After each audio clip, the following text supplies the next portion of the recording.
যে নারীর খুব উগ্র স্বভাব, সবসময় একটা উগ্রতা, কোনো কোমলতা নেই, ভব্যতা নেই, একবারে তাকে দেখা মাত্রই মনটা অপ্রসন্ন হয়ে যায়, কিংবা যে খুব খারাপভাবে কথা বলে, সবসময় কটুভাষিনী, যে সদা সর্বদা ঝগড়া করবার মুডেই রয়েছে, কিছু বললেই ঝগড়া করবে, কিংবা যে 10 বাড়ি ঘুরে বেড়াচ্ছে, অকারণে 10 জায়গায় ঘুরে বেড়াচ্ছে, কিংবা যে খুব মুখরা, প্রয়োজন নেই তবু 10টা কথা বলে যাবে।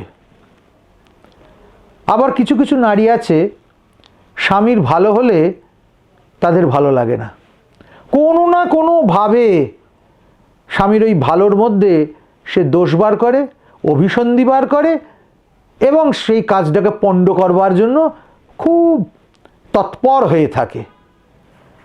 কিংবা যার 10টি পুত্র হয়েছে বা বহু পুত্র, 10টি এখানে বহু পুত্র অর্থ ব্যবহৃত, যার বহু পুত্র হয়েছে এমন, এবং সেই প্রতিটা পুত্র তার জীবিত আছে।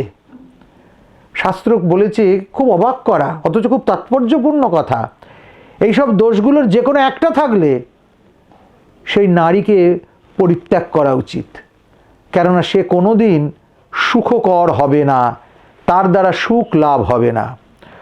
পরং প্রচণ্ডা কটুবাক্যবাদিনী বিবাদশীলা পরগেহগামিনী মৌখোর্যুক্তা চ প্রতিষ্ঠনাশিনী ত্যাজেদ ভার্যা দশপুত্র পুত্রিনী।